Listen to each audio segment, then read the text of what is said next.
كما أرسلنا فيكم رسولا منكم يتلو عليكم آياتنا ويزكيكم ويعلمكم الكتاب والحكمة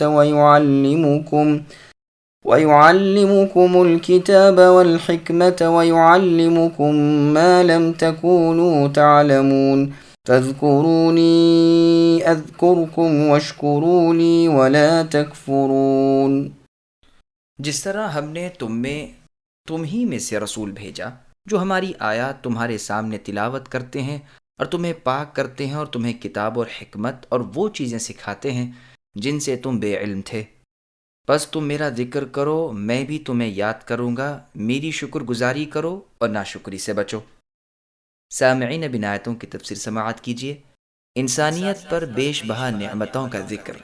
یہاں اللہ تعالیٰ اپنی بہت بڑی نعمت کا ذکر فرما رہے ہیں کہ انہوں نے ہم میں ہماری جنس کا ایک نبی مبعوث فرمایا جو اللہ تعالیٰ کی روشن اور نورانی کتاب کی آیتیں ہمارے سامنے تلاوت فرماتے ہیں اور رذیل عادتوں اور نفس کی شرارتوں اور جاہلیت کے کاموں سے ہمیں روکتے ہیں اور ظلمت کفر سے نکال کر نور ایمان کی طرف رہبری کرتے ہیں، اور کتاب و حکمت یعنی قرآن و حدیث ہمیں سکھاتے ہیں اور وہ راز ہم پر کھولتے ہیں جو آج تک ہم پر نہیں کھلے تھے۔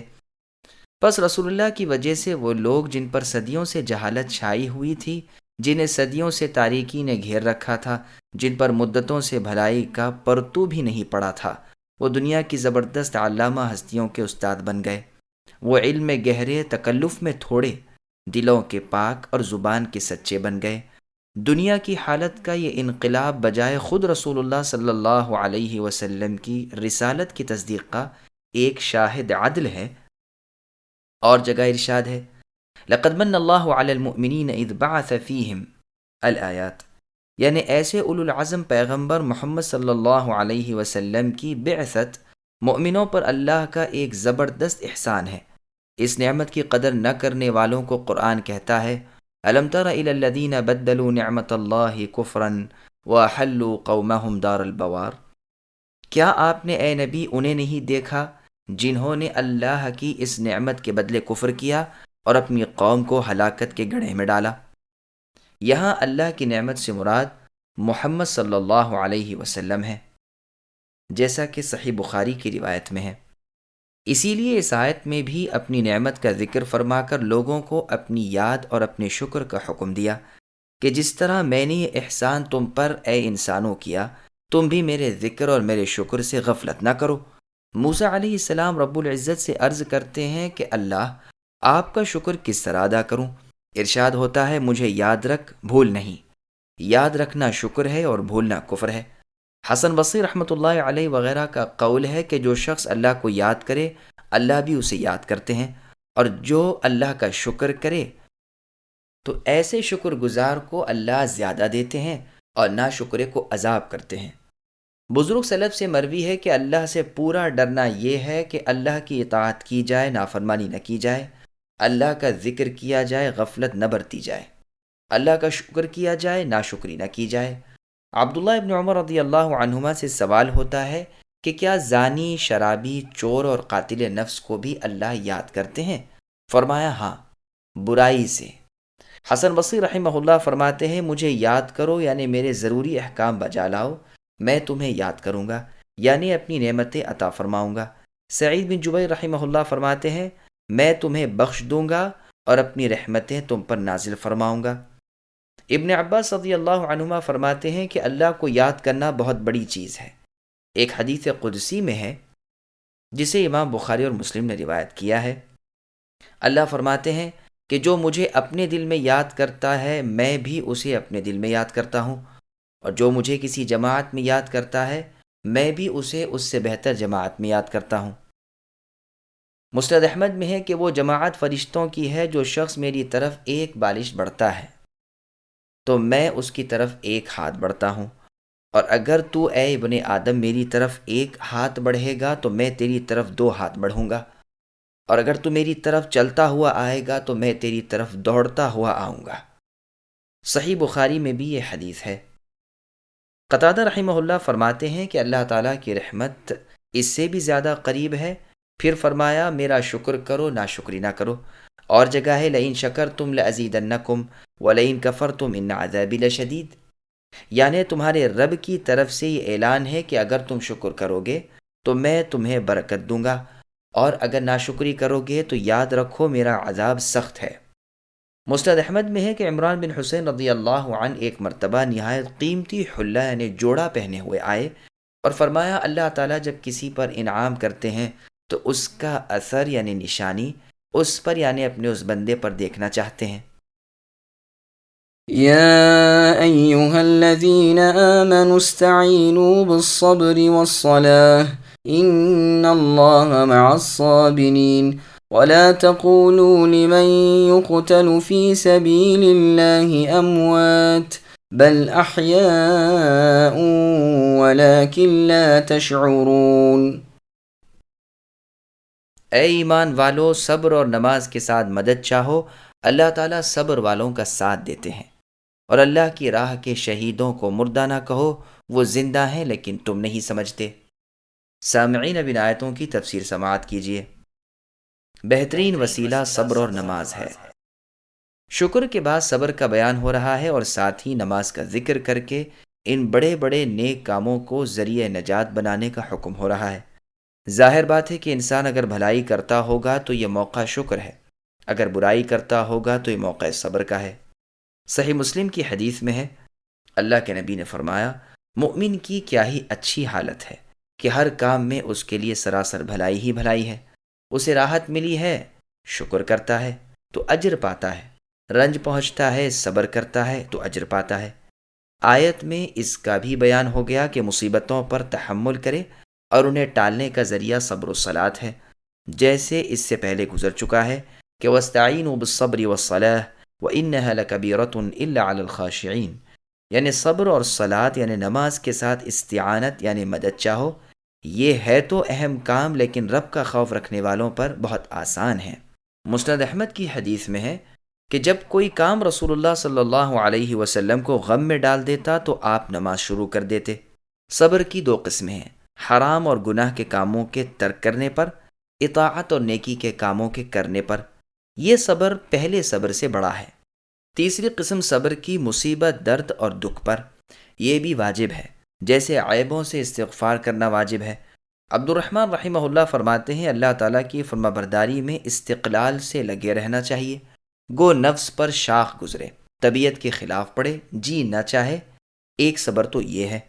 دوسرا صبر اللہ کی ناپسندیدہ کاموں سے رک جانا، گو طبعی میلان یعنی جی اس طرف کتنا ہی للچائے اس طرف ہو، خواہش نفس اکسا رہی ہو تب بھی اس سے باز رہنا۔ امام زین العابدین رحمہ اللہ فرماتے ہیں، قیامت کے دن ایک منادی ندا کرے گا یعنی آواز لگائے گا کہ صبر کرنے والے کہاں ہیں؟ وہ بغیر حساب کتاب کے جنت میں چلے جائیں۔ کچھ لوگ اٹھ کھڑے ہوں گے اور جنت کی طرف بڑھیں گے، فرشتے انہیں دیکھ کر پوچھیں گے کہ کہاں جا رہے ہو؟ یہ کہیں گے جنت میں۔ وہ کہیں گے ابھی تو حساب بھی نہیں ہوا، کہیں گے ہاں حساب سے بھی پہلے۔ پوچھیں گے آخر آپ لوگ کون ہیں؟ جواب دیں گے ہم صابر لوگ ہیں، اللہ کی فرما برداری میں لگے رہے اور اللہ کی نافرمانی سے بچتے رہے، مرتے دم تک اس پر اور اس پر صبر کیا اور جمے رہے۔ فرشتے کہیں گے پھر تو ٹھیک ہے، بے شک تمہارا یہی بدلہ ہے اور اسی لائق تم ہو، جاؤ جنت میں مزے کرو۔ اچھے کام والوں کا اچھا ہی انجام ہے۔ یہی قرآن فرماتا ہے، انما یوفی الصابرون اجرہم بغیر حساب، صابروں کو ان کا پورا پورا بدلہ بے حساب دیا جائے گا۔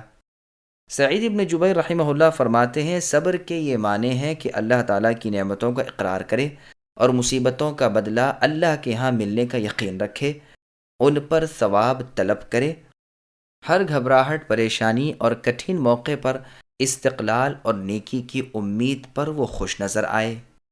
شہداء کی زندگی۔ پھر آگے اللہ نے فرمایا کہ شہیدوں کو مردہ نہ کہو بلکہ وہ ایسی زندگی میں ہیں جسے تم نہیں سمجھ سکتے، انہیں حیات برزخی حاصل ہے اور وہاں وہ روزیاں پا رہے ہیں۔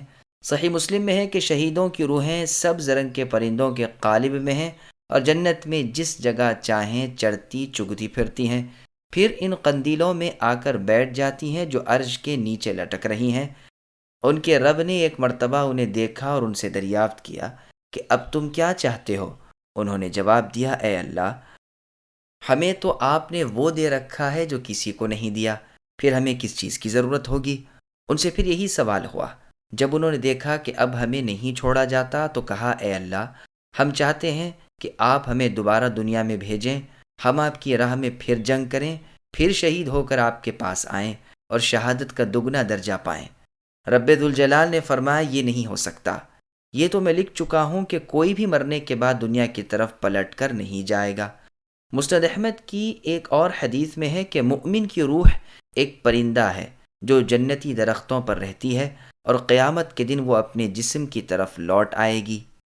اس سے معلوم ہوتا ہے کہ ہر مؤمن کی روح وہاں زندہ ہے، لیکن شہیدوں کی روح کو ایک طرح کی شرافت، کرامت، عزت اور عظمت حاصل ہے۔ وَلَنَبْلُوَنَّكُمْ بِشَيْءٍ مِّنَ الْخَوْفِ وَالْجُوعِ وَنَقْصٍ مِّنَ الْأَمْوَالِ وَالْأَنفُسِ وَالثَّمَرَاتِ وَبَشِّرِ الصَّابِرِينَ الَّذِينَ إِذَا أَصَابَتْهُم مُّصِيبَةٌ قَالُوا إِنَّا لِلَّهِ وَإِنَّا إِلَيْهِ راجعون أولئك عليهم صلوات من ربهم ورحمة وأولئك هم المهتدون۔ اور ہم کسی نہ کسی طرح تمہاری آزمائش کر ہی لیا کریں گے، دشمن کے ڈر سے، بھوک پیاس سے، مال جان اور پھلوں کی کمی سے۔ صبر کرنے والوں کو اے نبی خوشخبری دے دیجئے، انہیں جب کبھی کوئی مصیبت آتی ہے تو کہہ دیا کرتے ہیں کہ ہم تو خود اللہ تعالیٰ کی ملکیت ہیں اور ہم اللہ ہی کی طرف لوٹنے والے ہیں۔ ان پر ان کے رب کی نوازشیں اور رحمتیں ہیں اور یہی لوگ ہدایت یافتہ ہیں۔ سامعین، اب ان آیتوں کی تفسیر سماعت کیجیے۔ اللہ تعالیٰ اپنے بندوں کو آزماتے ہیں۔ اللہ تعالیٰ فرماتے ہیں کہ وہ اپنے بندوں کی آزمائش ضرور کر لیتے ہیں، کبھی ترقی اور بھلائی سے اور کبھی تنزل اور برائی سے۔ جیسے فرماتے ہیں، وَلَنَبْلُوَنَّكُمْ حَتَّى نَعْلَمَ الْمُجَاهِدِينَ مِنْكُمْ وَالصَّابِرِينَ، یعنی ہم آزما کر مجاہدوں اور صبر کرنے والوں کو معلوم کر لیں گے، یعنی ان دونوں کو متمیز کر لیں گے۔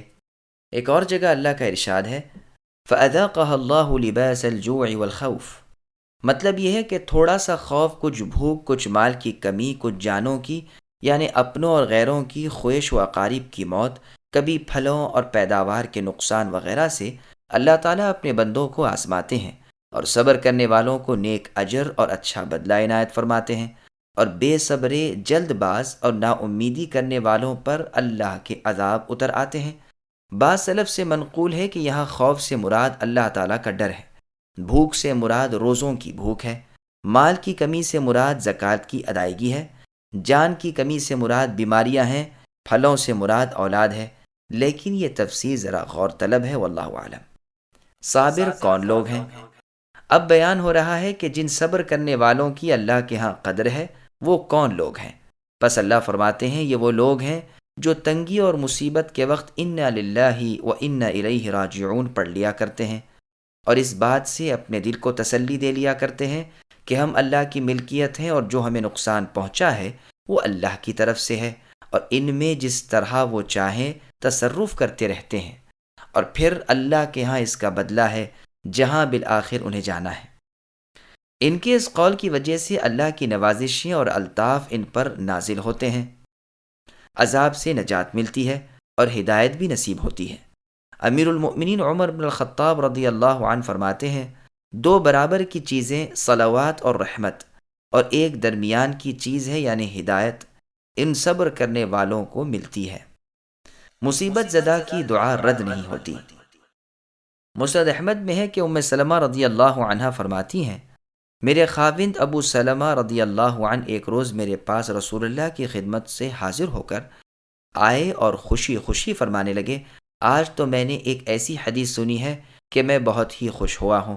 وہ حدیث یہ ہے کہ رسول اللہ نے فرمایا، جس کسی مسلمان کو کوئی تکلیف پہنچے اور وہ کہے اللہم اجرنی فی مصیبتی، کہ اے اللہ مجھے اس مصیبت میں اجر دیجئے، واخلف لی خیرا منہا، اور مجھے اس سے بہتر بدلہ عطا فرمائیے، تو اللہ تعالیٰ اسے اجر و بدلہ ضرور ہی دیتے ہیں۔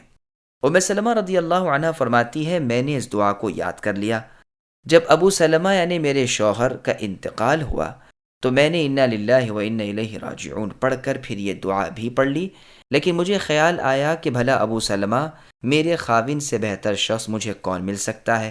جب میری عدت گزر چکی تو میں ایک روز ایک کھال کو دباغت دے رہی تھی کہ رسول اللہ تشریف لائے اور اندر آنے کی اجازت چاہی۔ میں نے اپنے ہاتھ دھوئے کھال رکھ دی اور رسول اللہ سے اندر تشریف لانے کی درخواست کی اور آپ کو ایک گدی پر بٹھا دیا۔ آپ نے مجھ سے اپنا نکاح کرنے کی خواہش ظاہر کی۔ میں نے کہا اللہ کے رسول، یہ تو میری خوش قسمتی کی بات ہے، لیکن اول تو میں بڑی باغیرت عورت ہوں، ایسا نہ ہو کہ آپ کی طبیعت کے خلاف کوئی بات مجھ سے سرزد ہو جائے اور اللہ کے ہاں عذاب ہو۔ دوسرے یہ کہ میں عمر رسیدہ ہوں، یعنی بڑی عمر والی عورت ہوں۔ تیسرے بال بچوں والی ہوں۔ آپ نے فرمایا سنو، ایسی بیجا غیرت اللہ تعالیٰ تمہاری دور کر دیں گے، اور عمر کے لحاظ سے میں بھی چھوٹی عمر کا نہیں، اور تمہارے بال بچے میرے ہی بال بچے ہیں۔ میں نے یہ سن کر کہا پھر رسول اللہ مجھے کوئی عذر نہیں۔ چنانچہ میرا نکاح اللہ تعالیٰ کے نبی صلی اللہ علیہ وسلم سے ہو گیا، اور مجھے اللہ تعالیٰ نے اس دعا کی برکت سے میرے سابقہ خاوند ابو سلمہ رضی اللہ عنہ سے بہت ہی بہتر یعنی اپنا رسول عطا فرمایا۔ فالحمد للہ۔ صحیح مسلم میں بھی یہ حدیث با اختلاف الفاظ مروی ہے۔ إن الصفا والمروة من شعائر الله فمن حج البيت أو اعتمر فلا جناح عليه أن يطوف بهما ومن تطوع خيرا فإن الله شاكر عليم۔ بے شک صفا اور مروہ کی پہاڑی وہ اللہ تعالیٰ کی نشانیوں میں سے ہیں۔ بیت اللہ کا حج و عمرہ کرنے والے پر ان کا طواف کر لینے میں بھی کوئی گناہ نہیں، اور اپنی خوشی سے بھلائی کرنے والوں کے اللہ قدردان ہیں اور انہیں خوب جاننے والے ہیں۔ سامعین بسایت کی تفسیر سماعت کیجیے۔ صفا اور مروہ پہاڑی کی سعی اور اس کا طریقہ۔ عائشہ رضی اللہ عنہا سے عروہ رحمۃ اللہ علیہ دریافت کرتے ہیں کہ اس آیت سے تو ایسا معلوم ہوتا ہے کہ طواف نہ کرنے میں بھی کوئی حرج نہیں۔ آپ رضی اللہ عنہ نے فرمایا بھتیجے، تم صحیح نہیں سمجھے، اگر یہ بیان مد نظر ہوتا تو اللہ یطوف بہما ہوتا۔ سنو، آیت مبارکہ کا شان نزول یہ ہے کہ مشلل جو ایک جگہ کا نام ہے، اس کے پاس منات بت تھا۔ اسلام سے پہلے انصار اسے پوجتے تھے، اور جو اس کے نام لبیک پکار لیتا وہ صفا مروہ کے طواف میں حرج سمجھتا تھا۔ اب بعد از اسلام ان لوگوں نے رسول اللہ سے صفا اور مروہ کے طواف کے حرج کے بارے میں سوال کیا تو یہ آیت اتری کہ اس میں کوئی حرج نہیں۔ پھر رسول اللہ صلی اللہ علیہ وسلم نے صفا اور مروہ کا طواف کیا، اس لیے مسنون ہو گیا اور کسی کو ہمت نہ ہوئی کہ اسے ترک کر دے۔ یہ روایت بخاری اور مسلم کی ہے۔ ابو بکر ابن عبد الرحمن رحمہ اللہ نے جب یہ روایت سنی تو وہ کہنے لگے کہ بے شک یہ علمی بات ہے، میں نے تو اس سے پہلے یہ سنی ہی نہ تھی۔ بعض اہل علم فرمایا کرتے تھے کہ انصار رضی اللہ عنہم نے کہا تھا کہ ہمیں بیت اللہ کے طواف کا حکم ہے، صفا اور مروہ کے طواف کا نہیں۔ اس پر یہ آیت اتری۔ ممکن ہے اس کے شان نزول یہ دونوں ہو۔ انس رضی اللہ عنہ فرماتے ہیں کہ ہم صفا اور مروہ کے طواف کو جاہلیت کا کام جانتے تھے اور اسلام کی حالت میں اس سے بچتے تھے، یہاں تک کہ یہ آیت نازل ہوئی۔ یہ تمام روایتیں بخاری اور مسلم کی ہیں۔ بخاری اور مسلم کی ایک روایت میں ہے، ابن عباس رضی اللہ عنہما سے مروی ہے کہ ان دونوں پہاڑوں یعنی صفا اور مروہ کے درمیان بہت سے بت تھے اور شیاطین رات بھر اس کے درمیان گھومتے رہتے تھے۔ اسلام کے بعد لوگوں نے رسول اللہ سے یہاں کے طواف کی بابت مسئلہ دریافت کیا، جس پر یہ آیت اتری۔ اساف بت صفا پر تھا اور نائلہ مروہ پر۔ مشرک لوگ انہیں چھوتے اور چومتے تھے۔ اسلام کے بعد لوگ اس سے الگ ہو گئے، لیکن یہ آیت اتری جس سے یہاں کا طواف ثابت ہوا۔ سیرت محمد ابن اسحاق میں ہے کہ اساف اور نائلہ دو مرد و عورت تھے۔ ان بدکاروں نے کعبے میں زنا کیا، اللہ نے انہیں پتھر بنا دیا۔ قریش نے انہیں کعبے کے باہر رکھ دیا تاکہ عبرت ہو، لیکن کچھ زمانے کے بعد ان کی عبادت شروع ہو گئی اور صفا و مروہ پر لا کر نصب کر دیے گئے اور ان کا طواف شروع ہو گیا۔ صحیح مسلم کی ایک لمبی حدیث میں ہے کہ رسول اللہ صلی اللہ علیہ وسلم جب بیت اللہ کا طواف کر چکے تو رکن کو چھوڑ کر باب الصفا سے نکلے اور یہ آیت تلاوت فرما رہے تھے۔ پھر فرمایا میں بھی شروع کروں گا اس سے جس سے اللہ تعالیٰ نے شروع کیا۔ ایک روایت میں ہے کہ رسول اللہ نے فرمایا تم شروع کرو اس سے جس سے اللہ نے شروع کیا، یعنی صفا سے چل کر مروہ جاؤ۔ حبیبہ بنت چجزہ رضی اللہ عنہا فرماتی ہیں میں نے رسول اللہ صلی اللہ علیہ وسلم کو دیکھا، آپ صفا مروہ کا طواف کر رہے تھے، لوگ آپ کے آگے آگے تھے اور آپ ان کے پیچھے تھے، آپ قدرے دوڑ لگا رہے تھے اور اس کی وجہ سے آپ کا تہبند آپ کے ٹخنوں کے درمیان ادھر ادھر ہو رہا تھا، اور زبان مبارک سے فرماتے جاتے تھے لوگوں دوڑ کر چلو، اللہ تعالیٰ نے تم پر سعی لکھ دی ہے۔ یہ روایت مسند احمد کی ہے۔ اسی کی ہم معنی ایک اور روایت بھی ہے جس کو امام احمد نے روایت کیا ہے۔ یہ حدیث دلیل ہے ان لوگوں کی جو صفا اور مروہ کی سعی کو حج کا رکن جانتے ہیں، جیسے امام شافعی رحمہ اللہ اور ان کے موافقین کا مذہب ہے۔ امام احمد رحمہ اللہ سے بھی ایک روایت اسی طرح کی ہے۔ امام مالک رحمہ اللہ کا مشہور مذہب بھی یہی ہے۔ بعض اسے واجب تو کہتے ہیں لیکن حج کا رکن نہیں کہتے۔ اگر عمدن یعنی جان بوجھ کر یا سہون یعنی بھولے سے کوئی شخص اسے چھوڑ دے تو ایک جانور ذبح کرنا پڑے گا۔ امام احمد رحمہ اللہ سے ایک روایت اسی طرح مروی ہے اور ایک اور جماعت بھی یہی کہتی ہے، اور ایک قول میں یہ مستحب ہے۔ امام سفیان ثوری، شعبی، ابن سیرین رحمہم اللہ یہی کہتے ہیں۔ انس، ابن عمر اور ابن عباس رضی اللہ عنہم سے بھی یہی مروی ہے کہ یہ مستحب ہے۔ امام مالک رحمہ اللہ سے عتیبہ میں بھی روایت ہے۔ ان کی دلیل ہے فَمَن تَطَوَّعَ خَيْرًا، لیکن پہلا قول ہی زیادہ راجح ہے کیونکہ رسول اللہ نے خود صفا مروہ کا طواف کیا اور فرمایا احکام حج مجھ سے سیکھ لو۔ اس حدیث کو امام مسلم نے روایت کیا ہے۔ پس آپ نے اپنے اس حج میں جو کچھ کیا ہے وہ واجب ہو گیا، اس کا کرنا ضروری ہے۔ اگر کوئی کام کسی خاص دلیل سے وجوب سے ہٹ جائے تو اور بات ہے، واللہ اعلم۔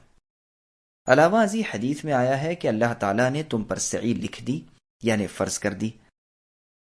غرض یہاں بیان ہو رہا ہے کہ صفا اور مروہ کا طواف بھی اللہ تعالیٰ کے شرعی احکام میں سے ہے جو ابراہیم علیہ السلام کو بجاوری حج کے لیے سکھایا تھا۔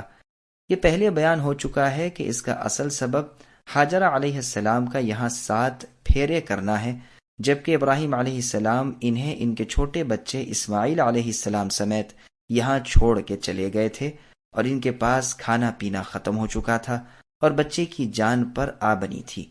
تب ہاجرہ علیہ السلام نہایت بے قراری، بے بسی، ڈر، خوف اور اضطراب کے ساتھ ان پاک پہاڑوں کے درمیان اپنا دامن پھیلائے اللہ سے بھیک مانگتی پھر رہی تھیں، یہاں تک کہ آپ کا غم و ہم، رنج و کرب، تکلیف و دکھ دور ہوا۔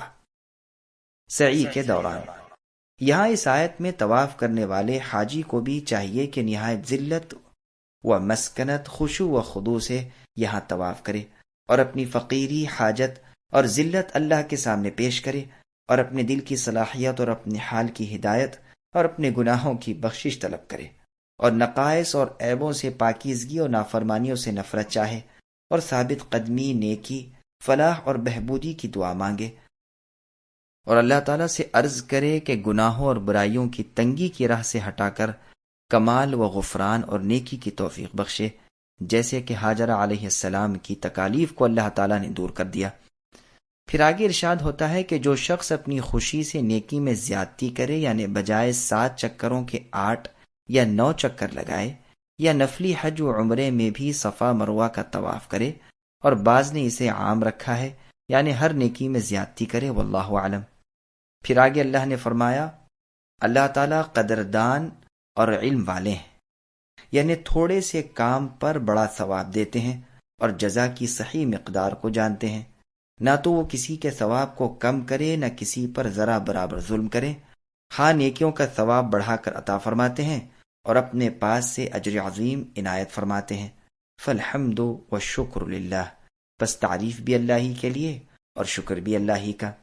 لیکن یہاں یہ بات ملحوظ رہے کہ وہی نیکیاں اور وہی اعمال صالحہ اللہ کے ہاں قابل قبول ہیں جو نبی صلی اللہ علیہ وسلم کے بتلائے ہوئے مبارک طریقے کے مطابق ہو اور اللہ تعالیٰ کی خوشنودی اور اللہ کے عذاب سے بچنا مقصود ہو۔ إن الذين يكتمون ما أنزلنا من البينات والهدى من بعد ما بيناه للناس في الكتاب أولئك يلعنهم الله ويلعنهم اللاعنون إلا الذين تابوا وأصلحوا وبينوا فأولئك أتوب عليهم وأنا التواب الرحيم إن الذين كفروا وماتوا وهم كفار أولئك عليهم لعنة الله والملائكة والناس أجمعين خالدين فيها لا يخفف عنهم العذاب ولا هم ينظرون۔ بے شک جو لوگ ہماری اتاری ہوئی دلیلوں اور ہدایات کو چھپاتے ہیں، باوجود یہ کہ ہم اسے اپنی کتاب میں لوگوں کے لیے بیان کر چکے ہیں، ان لوگوں پر اللہ کی اور تمام لعنت کرنے والوں کی لعنت ہے، مگر وہ لوگ جو توبہ کر لیں اور اصلاح کریں اور بیان کر دیں تو میں ان کی توبہ قبول کر لیا کرتا ہوں، اور میں تو توبہ قبول کرنے والا اور رحم و کرم کرنے والا ہوں۔ جو کفار اپنے کفر میں ہی مر جائیں ان پر اللہ کی، فرشتوں کی اور تمام لوگوں کی لعنت ہے، جس میں یہ ہمیشہ رہیں گے، اور ان سے عذاب ہلکا نہ کیا جائے گا اور نہ انہیں ڈھیل دی جائے گی۔ سامعین، اب ان آیتوں کی تفسیر سماعت کیجیے۔ حق بات کو چھپانے والے ملعون ہیں۔ ان آیات میں ان لوگوں کے لیے زبردست دھمکی ہے جو اللہ تعالیٰ کی باتیں اور شرعی مسائل چھپا لیا کرتے ہیں۔ اہل کتاب نے نعت نبی صلی اللہ علیہ وسلم کو چھپا لیا تھا، یعنی نبی صلی اللہ علیہ وسلم کے اوصاف وغیرہ، جس پر ارشاد ہوا کہ حق کے چھپانے والے ملعون لوگ ہیں۔ جس طرح اس عالم کے لیے جو لوگوں میں رب کی باتیں پھیلائے ہر چیز استغفار کرتی ہے، یہاں تک کہ پانی کی مچھلیاں اور ہوا کے پرند بھی، اسی طرح ان لوگوں پر جو حق بات کو جانتے ہوئے گونگے اور بہرے بن جاتے ہیں ہر چیز لعنت بھیجتی ہے۔ صحیح حدیث میں ہے، جس کو امام ابو داؤد لائے ہیں، کہ رسول اللہ نے فرمایا، جس شخص سے کسی شرعی امر کی نسبت سوال کیا جائے اور وہ اسے چھپا لے، اسے قیامت کے دن آگ کی لگام پہنائی جائے گی۔ اسی طرح بخاری کی حدیث میں ہے، ابو ہریرہ رضی اللہ عنہ فرماتے ہیں، اگر یہ آیت نہ ہوتی تو میں ایک حدیث بھی بیان نہ کرتا۔ ابن ابی حاتم میں ہے، برا بن عازب رضی اللہ عنہ فرماتے ہیں، ہم رسول اللہ صلی اللہ علیہ وسلم کے ساتھ ایک جنازے میں تھے۔ آپ نے فرمایا کہ قبر میں کافر کی پیشانی پر اس زور سے ہتھوڑا مارا جاتا ہے کہ تمام جاندار اس کا دھماکہ سنتے ہیں سوائے جن و انس کے، پھر وہ سب اس پر لعنت بھیجتے ہیں۔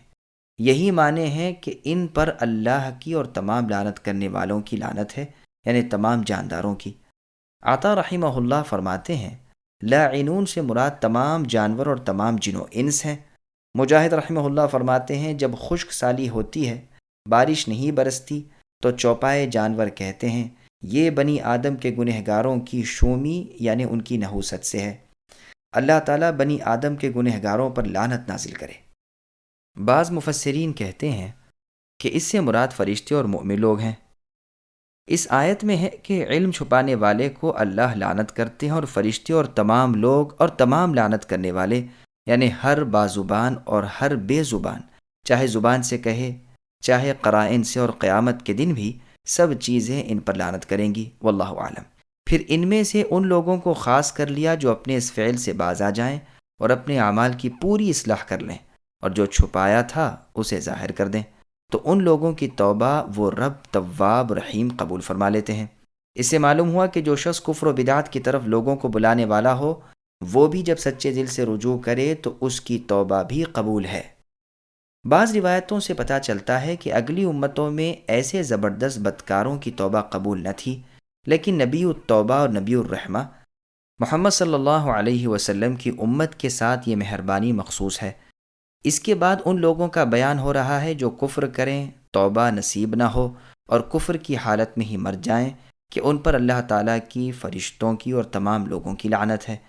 یہ لعنت ان پر چپک جاتی ہے اور قیامت تک ساتھ رہے گی، اور دوزخ کی آگ میں لے جائے گی، اور عذاب میں بھی ہمیشہ یہی رہے گا، نہ تو عذاب میں کبھی کمی ہو نہ کبھی موقوف ہو۔ بلکہ ہمیشہ دوام کے ساتھ سخت سے سخت عذاب ہوتے رہیں گے۔ نعوذ باللہ من عذاب اللہ۔ ابو العالیہ اور قتادہ رحمہم اللہ فرماتے ہیں، قیامت کے دن کافر کو روک لیا جائے گا، پھر اس پر اللہ تعالیٰ لعنت کریں گے، پھر فرشتے، پھر سب لوگ۔ کافروں پر لعنت بھیجنے کے مسئلے میں کسی کا اختلاف نہیں۔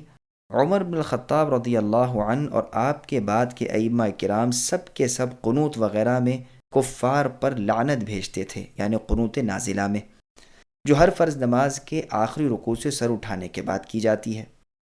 لیکن کسی معین کافر پر لعنت بھیجنے کے بارے میں علماء کرام کا ایک گروہ کہتا ہے کہ یہ جائز نہیں، اس لیے کہ اس کے خاتمے کا کسی کو علم نہیں سوائے اللہ کے، اور آیت کی یہ قید کہ مرتے دم تک وہ کافر رہے معین کافر دلیل ہے کسی معین کافر پر لعنت نہ بھیجنے کی۔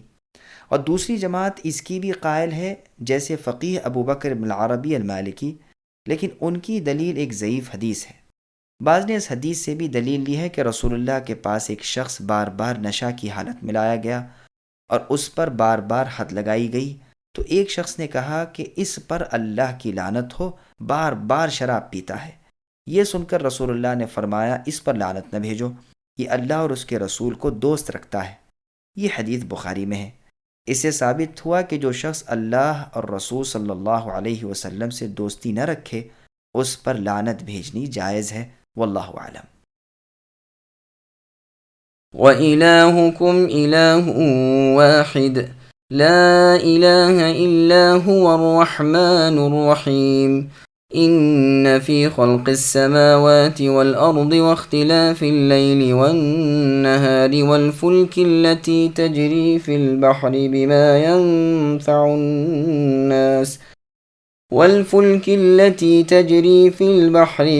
يَنفَعُ النَّاسَ وَمَا أَنزَلَ اللَّهُ مِنَ السَّمَاءِ مِن مَّاءٍ فَأَحْيَا بِهِ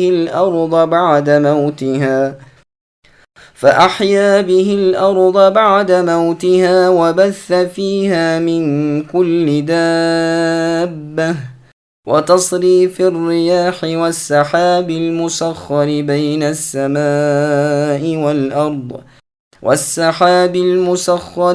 السَّمَاءِ وَالْأَرْضِ لَآيَاتٍ لِقَوْمٍ يَعْقِلُونَ۔ اور تم سب کے معبود ایک اللہ ہی ہیں، ان کے سوا کوئی معبود برحق نہیں، وہ بہت بڑی بخشش کرنے والے اور بہت بڑے مہربان ہیں۔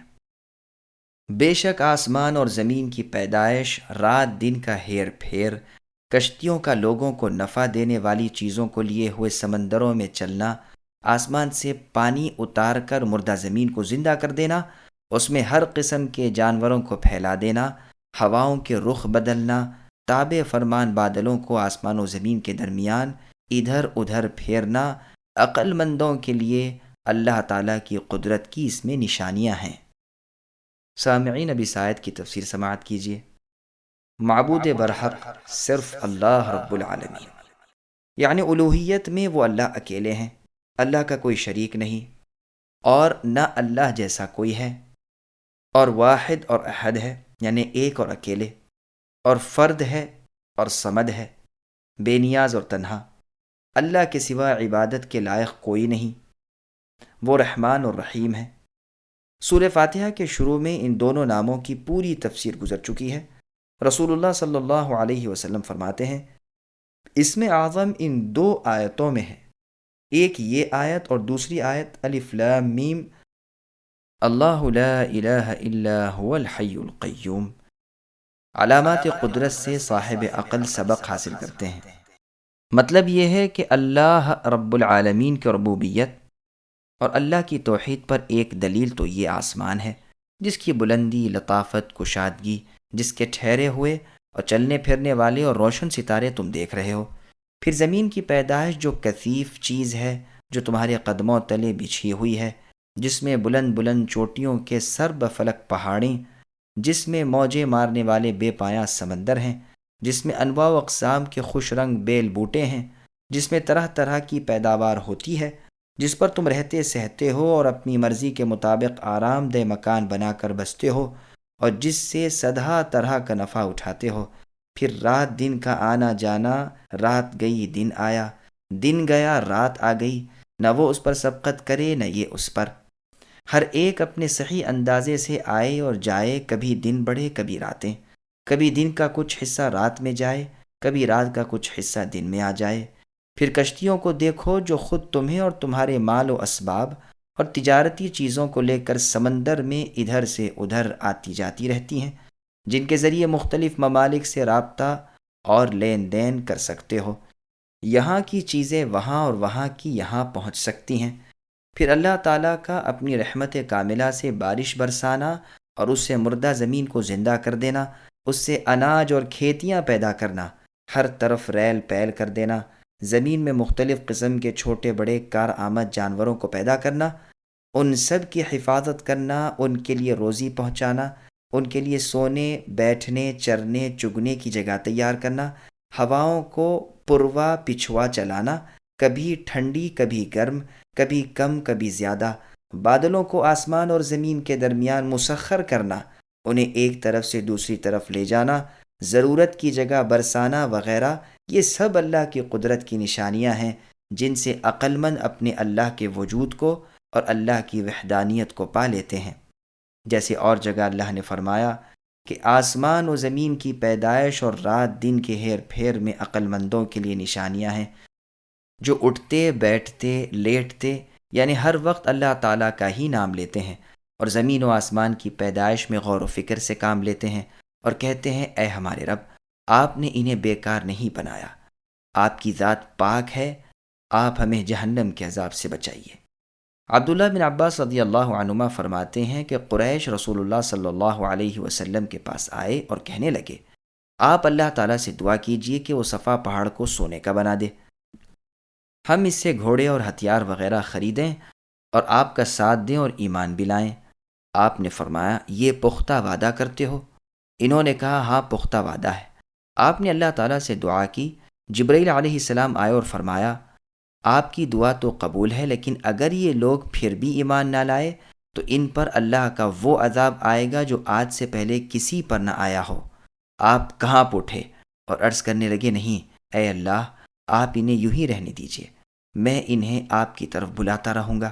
کیا عجب کہ آج نہیں تو کل، کل نہیں تو پرسوں، ان میں سے کوئی نہ کوئی آپ کی طرف جھک جائے۔ اس پر یہ آیت اتری کہ اگر انہیں قدرت کی نشانیاں دیکھنی ہیں تو کیا یہ نشانیاں کچھ کم ہیں؟ ایک اور شان نزول بھی مروی ہے کہ جب آیت وَإِلَٰهُكُمْ إِلَىٰ آخِرِهِ اتری تو مشرکین کہنے لگے کہ ایک اللہ تمام جہاں کا بندوبست کیسے کریں گے؟ اس پر یہ آیت نازل ہوئی کہ وہ اللہ اتنی بڑی قدرتوں والے ہیں۔ بعض روایتوں میں ہے کہ اللہ کا ایک ہونا سن کر انہوں نے دلیل طلب کی، جس پر یہ آیت نازل ہوئی اور نشان ہائے قدرت ان پر ظاہر کیے گئے۔ واللہ اعلم۔ وَمِنَ النَّاسِ مَن يَتَّخِذُ مِن دُونِ اللَّهِ أَندَادًا يُحِبُّونَهُمْ كَحُبِّ اللَّهِ وَالَّذِينَ آمَنُوا أَشَدُّ حُبًّا لِلَّهِ وَلَوْ يَرَى الَّذِينَ ظَلَمُوا إِذْ يَرَوْنَ الْعَذَابَ أَنَّ الْقُوَّةَ لِلَّهِ جَمِيعًا وَأَنَّ اللَّهَ شَدِيدُ الْعَذَابِ إِذْ تَبَرَّأَ الَّذِينَ اتُّبِعُوا مِنَ الَّذِينَ اتَّبَعُوا وَرَأَوُا الْعَذَابَ وَتَقَطَّعَتْ بِهِمُ الْأَسْبَابُ وَقَالَ الَّذِينَ اتَّبَعُوا لَوْ أَنَّ لَنَا كَرَّةً فَنَتَبَرَّأَ مِنْهُمْ كَمَا تَبَرَّؤُوا مِنَّا كَذَلِكَ يُرِيهِمُ اللَّهُ أَعْمَالَهُمْ حَسَرَاتٍ عَلَيْهِمْ وَمَا هُمْ بِخَارِجِينَ مِنَ النَّارِ۔ اور بعض لوگ ایسے بھی ہیں جو اللہ کے ساتھ دوسروں کو شریک ٹھہرا کر ان سے ایسی محبت رکھتے ہیں جیسی اللہ سے۔ ایمان والے اللہ کی محبت میں بہت سخت ہوتے ہیں۔ کاش کے مشرک لوگ جانتے کہ اللہ کے عذابوں کو دیکھ کر جان لیں گے کہ تمام طاقت اللہ ہی کو ہے اور اللہ تعالیٰ کے سخت عذاب ہیں تو ہرگز شرک نہ کرتے۔ جس وقت پیشوا لوگ اپنے تابع داروں سے بیزار ہو جائیں گے اور عذابوں کو اپنی آنکھوں دیکھ لیں گے اور کل رشتے ناتے ٹوٹ جائیں گے، اور تابع دار لوگ کہنے لگیں گے کاش ہم پھر دنیا کی طرف دوبارہ جائیں تو ہم بھی ان سے ایسے ہی بیزار ہو جائیں جیسے یہ ہم سے۔ اسی طرح اللہ تعالیٰ انہیں ان کے اعمال دکھائیں گے، ان پر حسرت و افسوس ہے، یہ ہرگز جہنم سے نہ نکلیں گے۔ سامعین، اب ان آیتوں کی تفسیر سماعت کیجیے۔ اللہ تعالیٰ جیسی محبت دوسروں سے، اس آیت میں مشرکین کا دنیاوی اور اخروی حال بیان ہو رہا ہے۔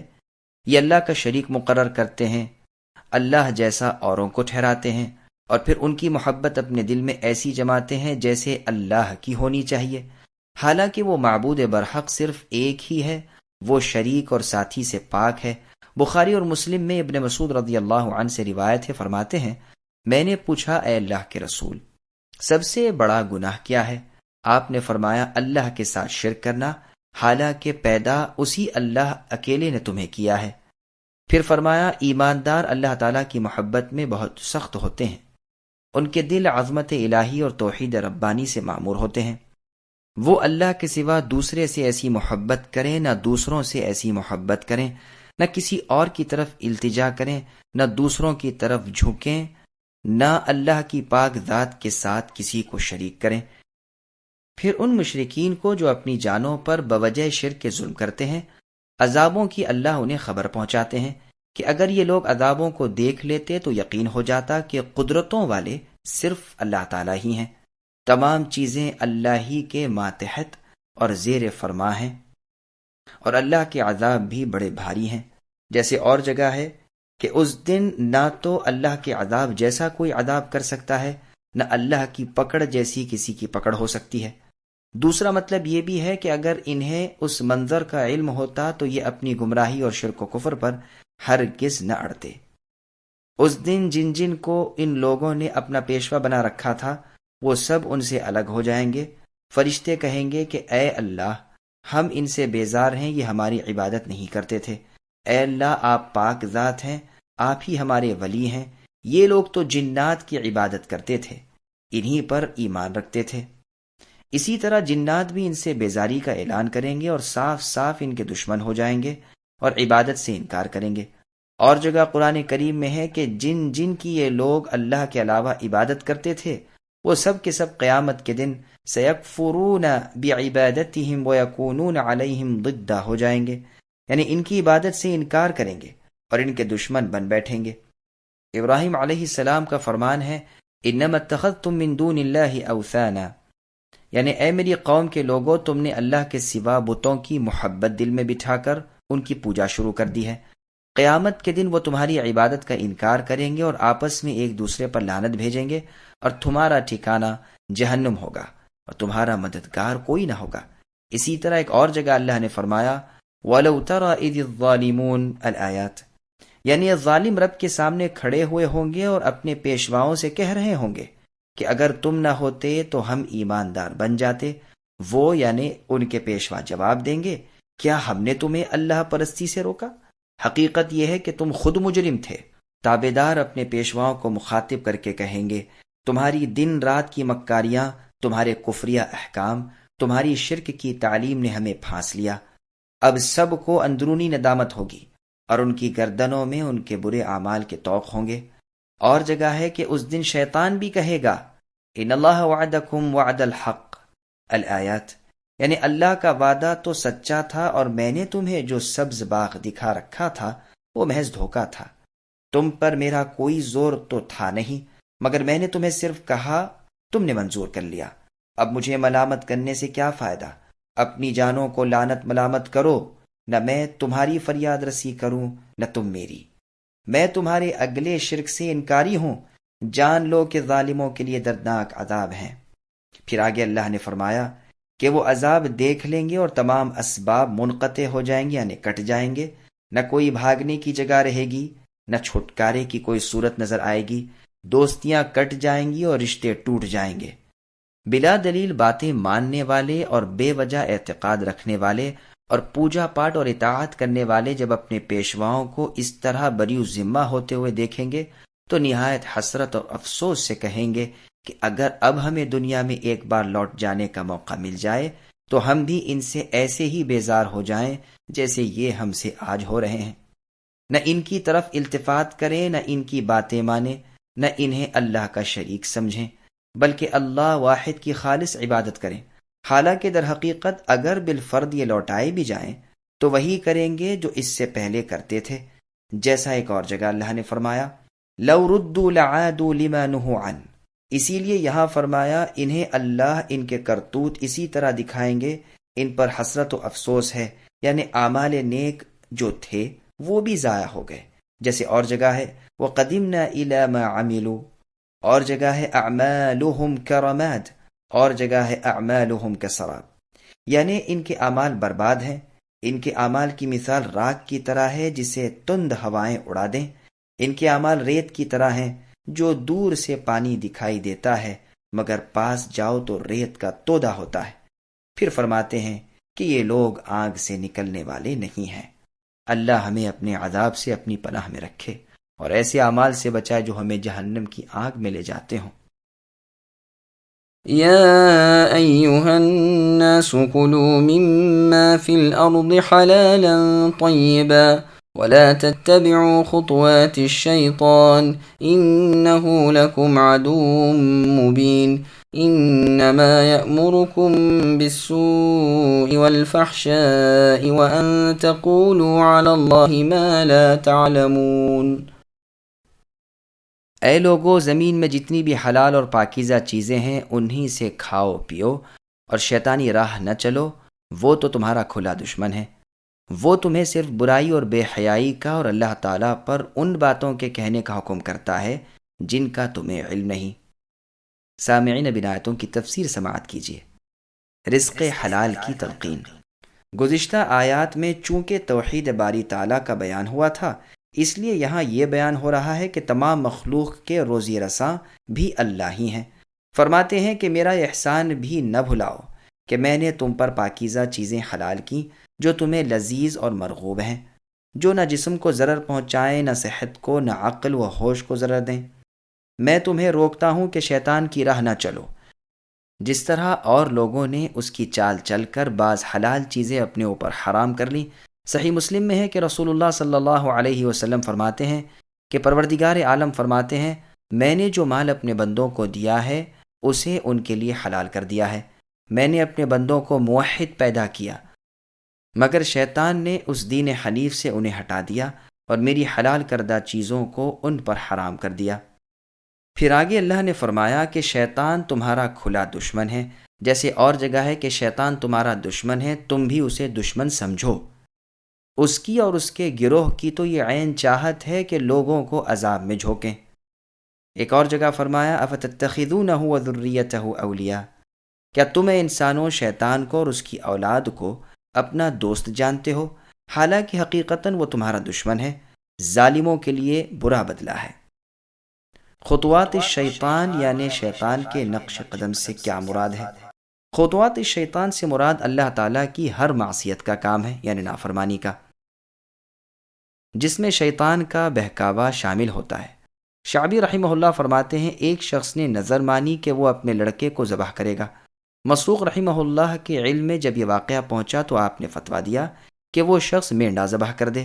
یہ نظر لڑکے کا ذبح کرنا خطوات الشیطان سے ہے، یعنی شیطان کے نقش قدم پر چل کر اللہ کی نافرمانی کا کام ہے، جس کو سر انجام نہیں دینا چاہیے۔ ابن مسعود رضی اللہ عنہ ایک دن بکری کے کھر کو نمک لگا کر کھا رہے تھے۔ ایک شخص جو آپ کے پاس بیٹھا ہوا تھا وہ ہٹ کر دور جا بیٹھا۔ آپ نے فرمایا کھاؤ۔ اس نے کہا نہیں، میں نہیں کھاؤں گا۔ آپ نے پوچھا کیا روزے سے ہو؟ کہا نہیں، میں تو اسے اپنے اوپر حرام کر چکا ہوں۔ آپ نے فرمایا یہ شیطان کی راہ چلنا ہے، اپنی قسم کا کفارہ دو اور کھا لو۔ ابو رافع رحمہ اللہ کہتے ہیں ایک دن میں اپنی بیوی پر ناراض ہوا تو وہ کہنے لگی کہ میں ایک دن یہودیہ ہوں، ایک دن نصرانیہ ہوں اور میرے تمام غلام آزاد ہیں، اگر تو اپنی بیوی کو طلاق نہ دے۔ اب میں عبداللہ بن عمر کے پاس مسئلہ پوچھنے آیا کہ اس صورت میں کیا کیا جائے، تو آپ نے فرمایا یہ شیطان کے قدموں کی پیروی ہے۔ پھر میں زینب بنت ام سلمہ رضی اللہ عنہا کے پاس گیا اور اس وقت مدینہ بھر میں ان سے زیادہ فقیہ عورت کوئی نہ تھی۔ میں نے ان سے بھی یہی مسئلہ پوچھا، یہاں سے بھی یہی جواب ملا۔ عاصم اور ابن عمر رضی اللہ عنہما نے بھی یہی فتویٰ دیا۔ ابن عباس رضی اللہ عنہما کا فتویٰ ہے کہ جو قسم غصے کی حالت میں کھائی جائے اور جو نظر ایسی حالت میں مانی جائے وہ شیطانی قدم کی تابع داری ہے، اس کا کفارہ قسم کے کفارے کے برابر دے دے۔ پھر فرمایا کہ شیطان تمہیں برے کاموں اور اس سے بھی بڑھ کر زناکاری اور اس سے بڑھ کر اللہ پر ان باتوں کے جوڑ لینے کو کہتا ہے جن کا تمہیں علم نہ ہو۔ ان باتوں کو اللہ سے متعلق کرنا جن کا اس شخص کو علم بھی نہیں ہوتا، پس ہر کافر اور بدعتی اس میں داخل ہے جو برائی کا حکم کرے اور بدی کی طرف رغبت دلائے۔ اللہ ہماری بدعتوں سے اور شرک و کفر نیز گمراہی کے تمام کاموں اور باتوں سے اپنی پناہ میں رکھے، بے شک توفیق کا دینا اللہ ہی کے ہاتھ ہے۔ وَإِذَا قِيلَ لَهُمُ اتَّبِعُوا مَا أَنزَلَ اللَّهُ قَالُوا بَلْ نَتَّبِعُ مَا أَلْفَيْنَا عَلَيْهِ آبَاءَنَا أَوَلَوْ كَانَ آبَاؤُهُمْ لَا يَعْقِلُونَ شَيْئًا وَلَا يَهْتَدُونَ وَمَثَلُ الَّذِينَ كَفَرُوا كَمَثَلِ الَّذِي يَنْعِقُ بِمَا لَا يَسْمَعُ إِلَّا دُعَاءً وَنِدَاءً صُمٌّ بُكْمٌ عُمْيٌ فَهُمْ لَا يَعْقِلُونَ۔ اور ان کافروں سے جب کبھی کہا جاتا ہے کہ اللہ تعالیٰ کی اتاری ہوئی کتاب کی تابع داری کرو تو جواب دیتے ہیں کہ ہم تو اس طریقے کی پیروی کریں گے جن پر ہم نے اپنے باپ داداؤں کو پایا، گو ان کے باپ دادے بے عقل اور گم کردہ راہ ہوں۔ اور کفار کی مثال ان جانوروں کی طرح ہے جو اپنے چرواہے کی صرف پکار اور آواز ہی کو سنتے ہیں، سمجھتے نہیں، بہرے گونگے اور اندھے ہیں، انہیں عقل نہیں۔ سامعین، اب ان آیتوں کی تفسیر سماعت کیجیے۔ گمراہی اور جہالت کیا ہے؟ یعنی ان کافروں اور مشرکوں سے جب کہا جاتا ہے کہ کتاب اللہ اور سنت رسول صلی اللہ علیہ وسلم کی پیروی کرو اور اپنی ضلالت و جہالت کو چھوڑ دو، تو وہ کہتے ہیں کہ ہم تو اپنے بڑوں کی راہ لگے ہوئے ہیں، جن چیزوں کی وہ پوجا پاٹ کرتے تھے ہم بھی کر رہے ہیں اور کرتے رہیں گے، جس کے جواب میں قرآن کہتا ہے کہ وہ تو فہم و ہدایت سے غافل تھے۔ یہ آیت یہودیوں کے بارے میں اتری ہے۔ پھر ان کی مثال دی کہ جس طرح چرنے چگنے والے جانور اپنے چرواہے کی کوئی بات صحیح طور سے نہیں سمجھ سکتے، صرف آواز کانوں میں پڑتی ہے اور کلام کی بھلائی برائی سے بے خبر رہتے ہیں، اسی طرح یہ لوگ ہیں۔ یہ مطلب بھی ہو سکتا ہے کہ جن جن کو یہ اللہ کے سوا پوجتے ہیں اور ان سے اپنی حاجتیں اور مرادیں مانگتے ہیں، وہ نہ سنتے ہیں، نہ جانتے ہیں، نہ دیکھتے ہیں، نہ ان میں زندگی ہے، نہ انہیں کچھ احساس ہے۔ کافروں کی یہ جماعت حق کی باتوں کے سننے سے بہری ہے، حق کہنے سے بے زبان ہے، حق کی راہ چلنے سے اندھی ہے، عقل و فہم سے دور ہے، جیسے اور جگہ ہے صم و بکم فی الظلمات الآیات، یعنی ہماری باتوں کو جھٹلانے والے بہرے گونگے اور اندھیرے میں ہیں، جسے اللہ چاہیں گمراہ کریں اور جسے وہ چاہیں سیدھی راہ لگا دیں۔ اے دلوں کے پھیرنے والے اللہ، آپ کی دو انگلیوں کے درمیان میں تمام بنی آدم کے دل ہیں، ہم آپ سے ہمارے دلوں کو اپنی اطاعت اور دین کی طرف پھیر دیے جانے کا سوال کرتے ہیں۔ يا أيها الذين آمنوا كلوا من طيبات ما رزقناكم واشكروا لله إن كنتم إياه تعبدون إنما حرم عليكم الميتة والدم ولحم الخنزير وما أهل به لغير الله فمن اضطر غير باغ ولا عاد فلا إثم عليه إن الله غفور رحيم۔ اے ایمان والو، جو پاکیزہ چیزیں ہم نے تمہیں دے رکھی ہیں انہیں کھاؤ پیو اور اللہ تعالیٰ کا شکر کرو اگر تم خاص اللہ ہی کی عبادت کرتے ہو۔ تم پر صرف مردہ اور بہا ہوا خون اور سور کا گوشت اور ہر وہ چیز جو اللہ کے سوا دوسروں کے نام پر مشہور کی جائے حرام ہے۔ پھر جو مجبور ہو جائے اور وہ حد سے بڑھنے والا اور زیادتی کرنے والا نہ ہو، اس پر ان کے کھانے میں کوئی گناہ نہیں، اللہ تعالیٰ بخشش کرنے والے مہربان ہیں۔ سامعین، اب ان آیتوں کی تفسیر سماعت کیجیے۔ رزق حلال اور حرام میں فرق۔ اس آیت میں اللہ تعالیٰ اپنے بندوں کو حکم دیتے ہیں کہ تم پاک، صاف اور حلال طیب چیزیں کھایا کرو اور میری شکر گزاری کرو۔ حلال کا لقمہ دعا اور عبادت کی قبولیت کا سبب ہے اور حرام کا لقمہ عدم قبولیت کا سبب۔ مسند احمد میں حدیث رسول اللہ صلی اللہ علیہ وسلم فرماتے ہیں، لوگو اللہ تعالیٰ پاک ہیں، وہ پاک چیز کو ہی قبول فرماتے ہیں۔ اللہ نے رسولوں اور ایمان والوں کو حکم دیا ہے کہ وہ پاک چیزیں کھائیں اور نیک اعمال کریں۔ فرمان ہے یا ایھا الرسل کلوا من الطیبات، اور فرمایا یا ایھا الذین آمنوا کلوا من الطیبات۔ پھر آپ نے فرمایا ایک شخص لمبا سفر کرتا ہے، وہ پراگندہ بالوں والا اور غبار آلودہ ہوتا ہے، اپنے ہاتھ آسمان کی طرف اٹھا کر دعا کرتا ہے اور گڑ گڑا کر اللہ تعالیٰ کو پکارتا ہے، لیکن اس کا کھانا پینا، لباس اور غذا سب حرام کی ہیں، اس لیے اس کی ایسے وقت کی ایسی دعا بھی قبول نہیں ہوتی۔ حلال چیزوں کا ذکر کرنے کے بعد پھر حرام چیزوں کا بیان ہو رہا ہے کہ تم پر مردار جانور جو اپنی موت آپ مر گیا ہو، جسے شرعی طور پر ذبح نہ کیا گیا ہو، حرام ہے، خواہ کسی نے اس کا گلا گھونٹ دیا ہو، یا لکڑی اور لٹ لگنے سے مر گیا ہو، یا کہیں سے گر کر مر گیا ہو، یا دوسرے جانوروں نے اپنے سینگ سے اسے ہلاک کیا ہو، یا درندوں نے اسے مار ڈالا ہو، یہ سب میتہ یعنی مردار میں داخل ہیں اور حرام ہیں۔ لیکن اس میں سے پانی کے جانور مخصوص ہیں، وہ اگرچہ خود بخود مر جائیں تاہم حلال ہیں۔ قرآن میں اللہ کہتے ہیں احل لکم صید البحر وطعامہ، یعنی تمہارے لیے سمندر کا شکار اور اس کا کھانا حلال کیا گیا ہے۔ اس کا پورا بیان اس آیت کی تفسیر میں آئے گا انشاءاللہ تعالی۔ عنبر نامی جانور کا مرا ہوا ملنا اور صحابہ رضی اللہ عنہم کا اس کو کھانا، پھر رسول اللہ کو اس کی خبر ہونا اور آپ کا اسے جائز قرار دینا، یہ سب حدیث میں ہے جس کو امام بخاری لائے ہیں۔ سمندر کا پانی پاک ہے اور اس کا مردار حلال ہے، یہ روایت سنن ابی داؤد کی ہے۔ ابن ماجہ کی حدیث میں ہے کہ رسول اللہ صلی اللہ علیہ وسلم فرماتے ہیں 2 مردے اور 2 خون ہم پر حلال ہیں، 2 مردے مچھلی اور ٹڈی، اور 2 خون کلیجی اور تلی۔ سورہ مائدہ میں اس کا بیان تفصیل سے آئے گا انشاءاللہ۔ مسئلہ، مردار جانور کا دودھ اور اس کے انڈے جو اس میں ہوں نجس ہیں یعنی ناپاک۔ امام شافعی رحمہ اللہ کا مذہب یہی ہے، اس لیے کہ وہ بھی میت یعنی مردار کا ایک جز ہے، حصہ ہے۔ امام مالک رحمہ اللہ سے ایک روایت میں ہے کہ ہے تو وہ پاک لیکن میت یعنی مردے کے ملنے کی وجہ سے نجس ہو جاتی ہے۔ اسی طرح مردار کی کھیس کھیری بھی۔ مشہور مذہب میں ان بزرگوں کے نزدیک ناپاک ہے، گو اس میں اختلاف بھی ہے۔ صحابہ کا مجوسیوں کا پنیر کھانا گو ان پر بطور اعتراض کے وارد ہو سکتا ہے، مگر اس کا جواب قرطبی نے یہ دیا ہے کہ دودھ بہت ہی کم ہوتا ہے، اور کوئی بہنے والی ایسی تھوڑی سی چیز جب زیادہ میں پڑ جائے تو کوئی حرج نہیں۔ نبی صلی اللہ علیہ وسلم سے گھی، پنیر اور گورخر کے بارے میں سوال ہوا تو آپ نے فرمایا حلال وہ ہے جسے اللہ نے اپنی کتاب میں حلال بتایا، اور حرام وہ ہے جسے اللہ تعالیٰ نے اپنی کتاب میں حرام کیا، اور جس کا بیان نہیں وہ سب معاف ہیں۔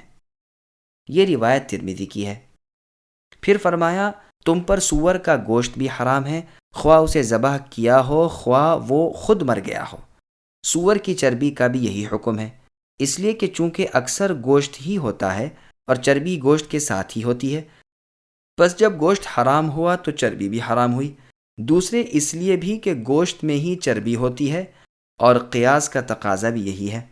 پھر آگے اللہ نے فرمایا کہ وہ چیز جو اللہ تعالیٰ کے سوا کسی اور کے نام پر مشہور کی جائے وہ بھی حرام ہے۔ جاہلیت کے زمانے میں کافر لوگ اپنے معبودان باطلہ کے نام پر جانور ذبح کیا کرتے تھے جنہیں اللہ تعالیٰ نے حرام قرار دیا۔ ایک مرتبہ ایک عورت نے گڑیا کے نکاح پر ایک جانور ذبح کیا تو حسن بصری رحمہ اللہ نے فتویٰ دیا کہ اسے نہ کھانا چاہیے، اس لیے کہ وہ ایک تصویر کے لیے ذبح کیا گیا ہے۔ عائشہ رضی اللہ عنہا سے سوال کیا گیا کہ عجمی لوگ جو اپنے تہوار اور عید کے موقع پر جانور ذبح کرتے ہیں اور مسلمانوں کو بھی اس میں سے ہدیہ بھیجتے ہیں، ان کا گوشت کھانا چاہیے یا نہیں؟ تو فرمایا اس دن کی عظمت کے لیے جو جانور ذبح کیا جائے اسے نہ کھاؤ، ہاں ان کے درختوں کے پھل کھاؤ۔ پھر اللہ تعالیٰ نے ضرورت اور حاجت کے وقت جبکہ کچھ اور کھانے کو نہ ملے ان حرام چیزوں کا کھا لینا مباح کیا ہے۔ ارشاد فرمایا جو شخص بے بس ہو جائے اور وہ باغی، سرکش اور حد سے بڑھ جانے والا نہ ہو تو اس پر ان چیزوں کے کھانے میں گناہ نہیں، اللہ تعالیٰ بخشش کرنے والے مہربان ہیں۔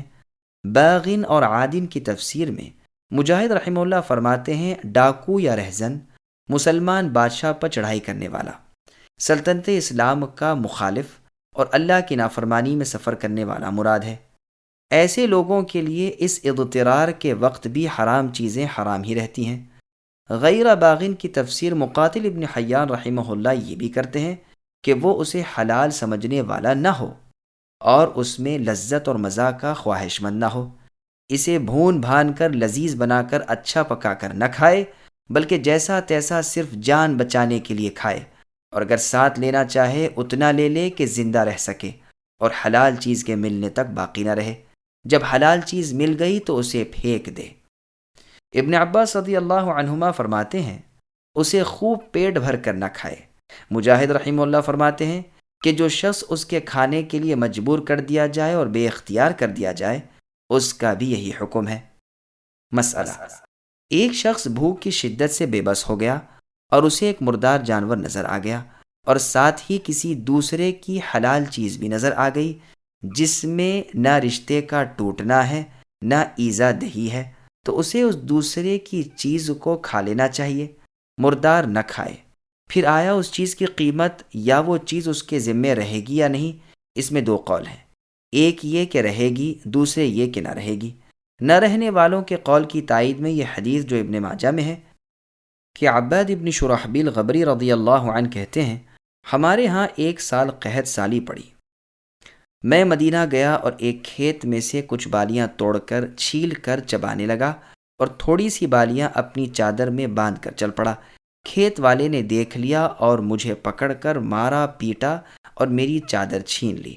میں رسول اللہ کے پاس گیا اور آپ سے واقعہ عرض کیا تو آپ نے اس شخص کو کہا اس بھوکے کو نہ تو نے کھانا کھلایا، نہ اس کے لیے کوئی اور کوشش کی، نہ اسے کچھ سمجھایا سکھایا، یہ بیچارہ بھوکا تھا، ناداں تھا، جاؤ اس کا کپڑا واپس کرو اور 1 وسق یا آدھا وسق غلہ اسے دے دو، 1 وسق 4 من کے قریب ہوتا ہے۔ ایک اور حدیث میں ہے کہ درختوں میں لگے ہوئے پھلوں کی نسبت رسول اللہ سے پوچھا گیا تو آپ نے فرمایا جو حاجت مند شخص یہیں کچھ کھا لے لیکن ساتھ لے کر نہ جائیں اس پر کچھ جرم نہیں۔ مجاہد رحمہ اللہ فرماتے ہیں مطلب آیت کا یہ ہے کہ اضطرار اور بے بسی کے وقت اتنا کھا لینے میں کوئی مذائقہ نہیں جس سے بے بسی اور اضطرار ہٹ جائے۔ یہ بھی مروی ہے کہ 3 لقموں سے زیادہ نہ کھائے، غرض ایسے وقت میں اللہ کی مہربانی اور نوازش سے یہ حرام اس کے لیے حلال ہے۔